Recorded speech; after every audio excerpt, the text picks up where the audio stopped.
105 थोप्लो 4 मा very FM सुन्नु सै हजुर 105 थोप्लो 4 मा भेरी एफएम सुन्नु सै हजुर। नमस्कार, जनमनको आवाज भेरी एफएम 105 थोप्लो 4 मेगाहर्ज। आज विश्व पानी दिवसको विशेष कार्यक्रम रेडियो कार्यक्रम अन्तरकुन्तरमा छौं। कार्यक्रम अन्तरकुन्तर विश्व पानी दिवसको विशेष अवसरमा तयार पारिएको कार्यक्रम अन्तरकुन्तर भेरी एफएम 105 थोप्लो 4 मेगाहर्जमा सुन्न र भेरी एफएम 105 थोप्लो 4 मेगाहर्जको फेसबुक पेजमा सुन्न र हेर्न पनि सक्नुहुन्छ। आज चैत्र 9 गते तदनुसार 22 मार्च दिन शनिबार विश्व पानी दिवस। संसारभरि आज विभिन्न कार्यक्रम गरी विश्व पानी दिवस मनाइँदैछ।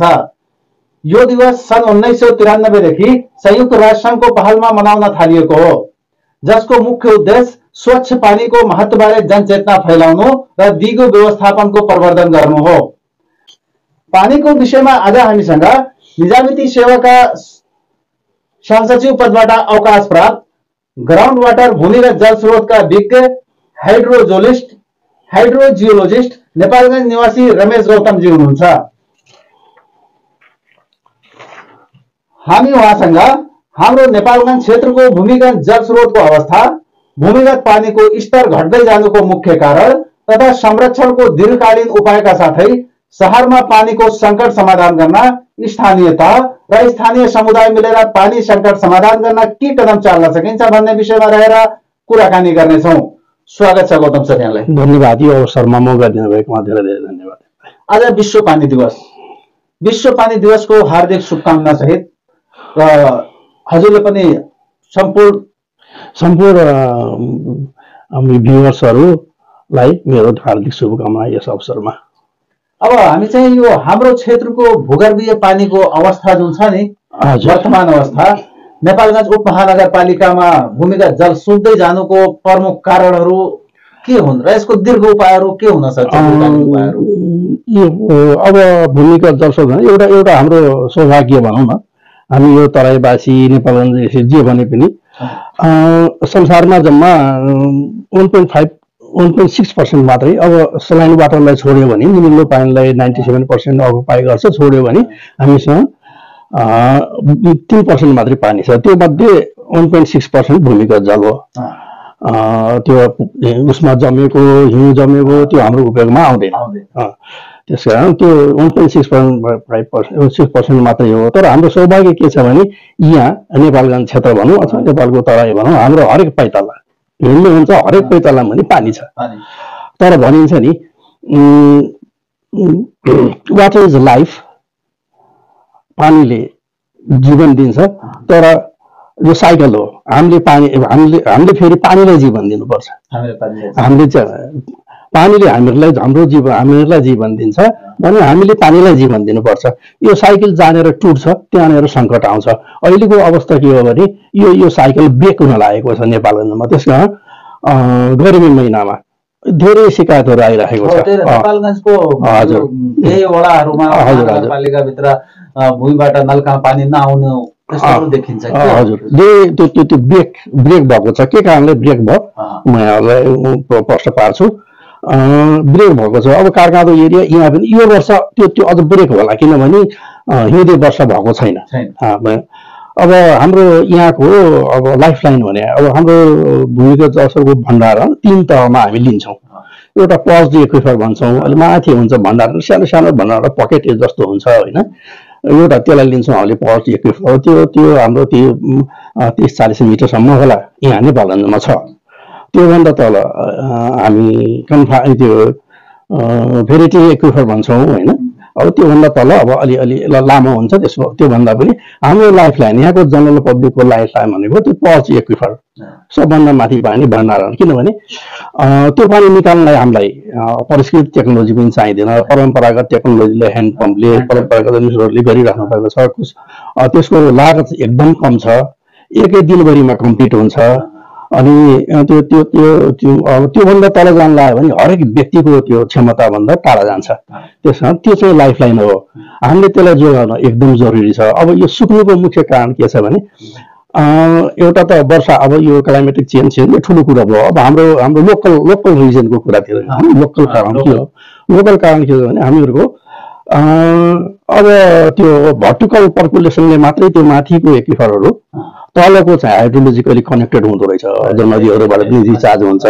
माथिको जुन हाम्रो लाइफ लाइन हो जहाँ कमन पब्लिक हो यो, अनि त्यो चाहिँ भर्टिकल पर्कुलेसनले मात्रै रिचार्ज हुँदो रहेछ। भर्टिकल पर्कुलेसन भनेको छिर्ने जमिनबाट सिधै सबै भर्टिकली जाने। अब त्यो हाम्रो पहिले के थियो भने वाटर होल्डिङ बोडिजहरू, वाटर होल्डिङ भनेपछि पानी अब यो यता दिवा फुलबारीतिर ठुलो तलाउ थियो, त्यसले वाटर होल्ड गरेर राख्थ्यो वर्षैभरि होइन। अनि अब त्यो साङ्ग्रो त्यो वाटर पार्कको पनि साङ्ग्रो भएर सानो भइसकेको छ।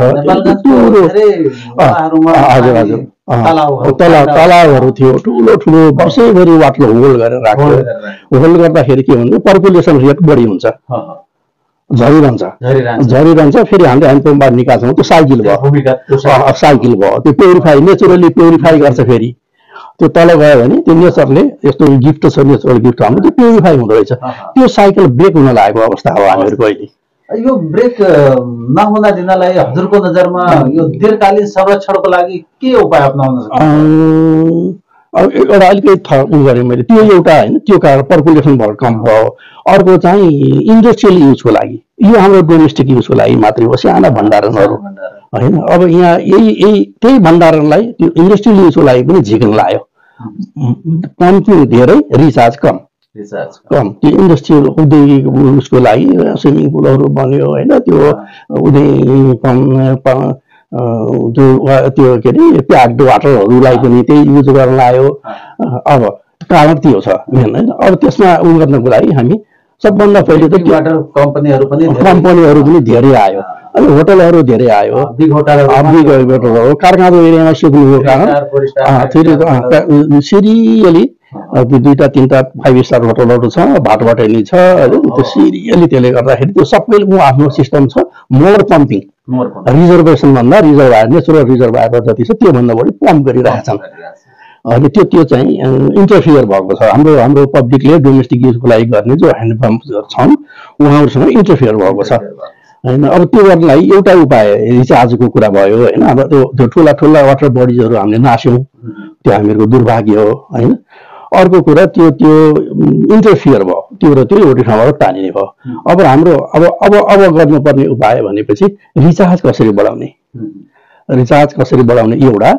यो रिचार्जको लागि दीर्घकालीन संरक्षण के गर्न सकिन्छ?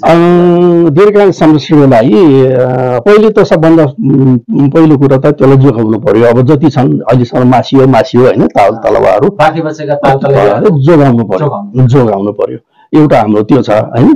अब अर्को चाहिँ हामीहरूको मैले देखेको रिचार्ज गर्न हामीले सकिन्छ। अब एउटा त्यो यो भण्डारहरू क्याटेगोराइज गरौँ होइन, कति डेप्थमा जाने इन्डस्ट्रियल युजको लागि होइन, अनि यो डोमेस्टिक युजको लागि अहिले पनि पुग्ला हामीहरूलाई होइन। त्यो इन्डस्ट्रियल युजको लागि पानी उद्योगहरूले होटलहरूले तान्दिनु भने हामीलाई अहिले पनि पुग्ला होइन, अहिले पनि पुग्ला। पानी उद्योगहरू बढ्यो हजुर हो खपत। अब यो निकायहरूले, स्थानीय निकायले, यो सम्बन्धित निकायले के गरिदिनु पर्यो भने क्याटेगोराइज गरिदिनु पर्यो। औद्योगिक उपयोगको लागि कति डेप्थको मात्रै पानी तान्ने होइन, जसले गर्दाखेरि माथिकोलाई डिस्टर्ब हुनुको लागि कम नहोस्। एउटा यो भयो, एउटा डिस्चार्जको कुरा भयो। डिस्चार्जको कुरा एउटा त त्यो हामीलाई वाटर बडिजहरू चाहिँ हामीले बचाएर राख्नु पर्यो। जति छन् त्यसमा बढीभन्दा बढी भण्डारण गर्नु पर्यो होइन। अनि अरू चाहिँ अब हामीसँग पानी अरू स्रोत भनेको हाम्रो एउटा त्यसलाई अलिकति प्युरिफाई गरेर नालाको पानी छ नि, तपाईँको यो नालाको पानी भनेपछि के छ भने पपुलेसन जति बढ्यो त्यति बढ्दै जान्छ होइन। अब त्यो राप्ती नदी भन्दा पनि राप्ती नदी बरु कुनै बेलामा सुक्ला, जति डरी भयो त्यति बढ्छ त्यसमा होइन। घरको मान्छेले युज गर्छ नि, त्यो नालाको पानी पनि त हामीले किन त्यो खेर जान दिने त, त्यसलाई रिचार्ज गर्न सकिन्छ हामीहरू सकिन्छ। अब यो हामी चाहिँ जनमनको आवाज धेरै एफएम 105.4 मेगाहर्जबाट विश्व पानी दिवसको अवसरमा विशेष कार्यक्रम अन्तर्कुन्तरमा छौँ। हामीसँग हुनुहुन्छ हाइड्रोजियोलोजिस्ट रमेश गौतमजी। जस्तो अघि चाहिँ त्यो रिसोर्सलाई जोगाउने तालतलैयालाई जोगाउने कुराहरू आयो। यो पानी सङ्कट जुन उपमहानगरपालिकाभित्र अब गर्मी बढ्दैछ, अब उपमहानगरपालिकाभित्र यो पानीको सङ्कट जुन समाधान गर्न स्थानीय तह समुदायले जुन अघि त हजुरले भन्नुभयो नि यो इन्डस्ट्रियलले कति तलसम्म र ह्यान्डपम्पबाट कहाँसम्मको पानी लिने, यसको विषयमा के सन्तुलन कायम गर्नको लागि के सुझाव दिनुहुन्छ नेपालगञ्ज उपमहानगरपालिकाले? एउटा अब अहिलेको स्थानीय तह भनेपछि यो स्थानीय त्यो बलियो त कोही पनि देखिँदैन होइन। उहाँको त्यो कानुनको हिसाबले जस्तो लेजिस्लेसनको पावर छ, नियम आफै बनाउन सकिन्छ होइन, प्लानिङ आफै गर्न सकिन्छ, यसको रेगुलेसन अनुगमन आफै गर्न सकिन्छ। अब उनीहरूले के गर्नु पर्यो भने अलिकति विज्ञहरूको एउटा राख्नु पर्यो होस्टर त्यहाँ उनीहरूले होइन। अब त्यो उसको औद्योगिकको लागि उद्देश्यको लागि त्योभन्दा होटल पनि आयो, पानी व्यवसाय गर्नेको पनि आयो होइन। गर्नको लागि पहिले रिसोर्सेसको उनीहरूले ग्यारेन्टी गर्नु पर्यो कि यत्तिकै त्यो अनुमति दिनु भएन। उनीहरू युज गर्ने कहाँ कति क्षेत्र कति तलबाट युज गर्ने हो अथवा त्यो उसले नगरपालिकाले पहिल्यै बनाउनु पर्यो औद्योगिकको लागि यति तकबाट मात्रै तान्न पाइने, त्यस अनि अरू डोमेस्टिक युजको लागि यति डेप्थ 100 मिटर तलको मात्रै 100 मिटर भन्दा माथिको तान्न नपाइने त्यस्तो नीति हुनु पर्यो एउटा होइन, हुनु पर्यो। अनि त्यो तिनीहरूले त्यो ट्युबवेलहरू गरिसकेपछि सर्टिफाई गराउनु पर्यो एउटा। नेपालगञ्जको बजेट त्यो नगरपालिकाको बजेट सबै केही पनि जाँदैन, उहाँहरूले एउटा प्रमाणित गरेर 8-10 जनाको कतिजना हुन्छ विज्ञको एउटा फलानुसँग सर्टिफाई गराएर ल्याऊ, कति डेप्थमा गएको छ सर्टिफाई गराएर ल्याऊ, अनि मात्रै तिम्रो दर्ता हुन्छ। पानी उद्योगले अनि मात्रै तिम्रो हुन्छ किन युज गर्न पाउने, अनि मात्रै तिम्रो फर्म दर्ता हुन्छ, अनुमति हुन्छ। बजेट सजेट केही पनि जाँदैन उनीहरूको होइन।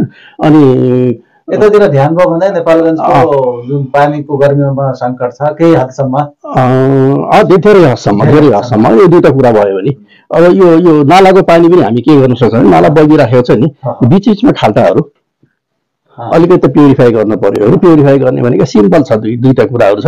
एउटा चाहिँ त्यो छान्ने यो त्यो राख्नुपर्छ, हाइड्रो पावरहरूमा हामीले त्यो अड्काउने राख्छौँ नि, त्यसले अलिकति प्युरिफाई गर्छ। अनि अलिकति वाटर स्प्रेडिङ भन्दो रहेछ कि स्प्रेडिङ मेथड भनेर पानी एकदम छितरेर बग्ने गराइदिनु रहेछ।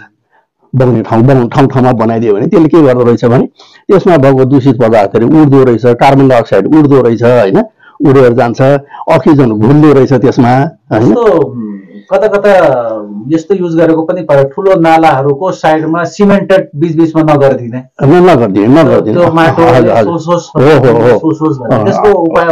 त्यो पिडमै खाल्टा 400-500 मिटर 400-500 मिटरमा सानो सानो तलाउ रुकोस् नालामा रुकोस् पानी त्यहाँबाट तान्ने मौका पाओस्, उसले बग्यो भने त मौका पाउँदैन। हामीले सिमेन्टेड गरिदिएको हुन्छ, रुकिराखोस् पानी होइन। त्यति गरेर पानी खान पाओस् एकदम। अनि त्यो गर्दाखेरि चाहिँ बर्सातको पानी चाहिँ हामी यो ठुला तालतलैयाहरूले रोकेर राखिदिन्छ। यो हिउँदको जुन वेस्ट गइरहेको छ त्यो त्यसमा ले गरेर त्यो रिचार्ज गरिदियो भने हामीलाई त्यो समाधान हुन्छ। अनि एउटा कुरा मलाई थप्न मन लाग्यो यहाँ, तपाईँले के भने त्यो इन्डस्ट्रियल युजको लागि भनेको तपाईँको त्यो पानी कच्चा पदार्थ हो होइन, त्यो कच्चा पदार्थ नभइकन चाहिँ उनीहरूको इन्डस्ट्री चल्दैन। एउटा यो बोतल पानी 1 लिटरको बोतल पानी गऱ्यो भने हामीले हिसाब गऱ्यो भने 1 बोरा सिमेन्टभन्दा महँगो छ त्यो होइन। अब सिमेन्ट कहाँबाट लिएर आउँछ विदेशबाट, कच्चा पदार्थहरू केमिकलहरू लिएर आउँछ, त्योभन्दा महँगो कसरी भयो? यो त नेपालको त्यो राज्यको रिसोर्स युज गरिरहेको छ, त्यो ट्याक्सेसन पनि गरिदिनुपर्छ। त्यो स्थानीय तहहरूले खालि त्यो घरमा बसेको मान्छेहरूलाई यो त रेजिडेन्सियल घरको मान्छेलाई कर बढाउनु भन्दा यस्तो पहिचान गर्नुपर्छ। नेचुरल रिसोर्स हो, राज्यको रिसोर्स हो, त्यसबाट नोमिनलबाट सुरु गरेर बिस्तारै बिस्तारै बढाउँदै जाने। पहिले बोरिङ खन्नुदेखि लिएर अनि हरेक वर्ष अब उसलाई होटलहरूलाई थाहा हुन्छ कि जसको बोरिङ छैन त्यो खानेपानीबाट पानी लिएको छ उसले पैसा तिरेको छ संस्थानलाई, त्यो त फ्रीमा लिएको छ, कच्चा पदार्थ फ्रीमा पाएको छ, त्यसमा ट्याक्सेसन लगाइदियो भने आम्दानी पनि हुन्छ। भनेपछि जिष्टमा भन्नुपर्दा नेपालगञ्ज उपमहानगरपालिकाले यो औद्योगिक पानी प्रयोगकर्ता र यो घरैसी पानी प्रयोगकर्ताको लागि दुईटा रिसोर्स स्रोत छुट्याइदिनु पर्यो, स्रोत छुट्याइ कोटेसन भनेर म युज गर्छु। पानी प्रेसियस, कसैले सुन चाँदी हिरा मोती प्रेसियस भन्ला, त्योभन्दा बढी पानी प्रेसियस छ होइन। तपाईँ विश्वमा सबभन्दा बढी एक्सप्लोइट हुने दोहन हुने पनि पानी नै हो। पृथ्वीको त्यो प्राकृतिक स्रोत मध्ये सबभन्दा बढी दोहन हुने पनि पानी नै हो। त्यस कारण हामी यसलाई कम गरौँ, reduce, reuse, recycle, recharge, respect and save water ध्यान पर्यो। हस् त, अन्तमा सबैजनालाई विश्व पानी दिवसको शुभकामना दिँदै व्यक्तिगत रूपमा हामीले पनि पानी जोगाउन आफ्नो ठाउँबाट योगदान दिनुपर्छ। हजुर। हस् त, आजलाई रेडियो कार्यक्रम अन्तरकुन्तरबाट कार्यक्रम प्रस्तोता म मोहम्मद आरिफ अन्सारी तथा हाइड्रो जियोलोजिस्ट रमेश गौतमज्यूलाई बिदा दिनुहोस्। धन्यवाद। सुन्दै गर्नुहोला जर्मनको आवाज भेरी एफएम 105.4 मेगाहर्ज। मलाई पनि धेरै धेरै धन्यवाद। 105.4 मा भेरी एफएम सुन्नु सै हजुर। 105.4 मा भेरी एफएम सुन्नु सै हजुर।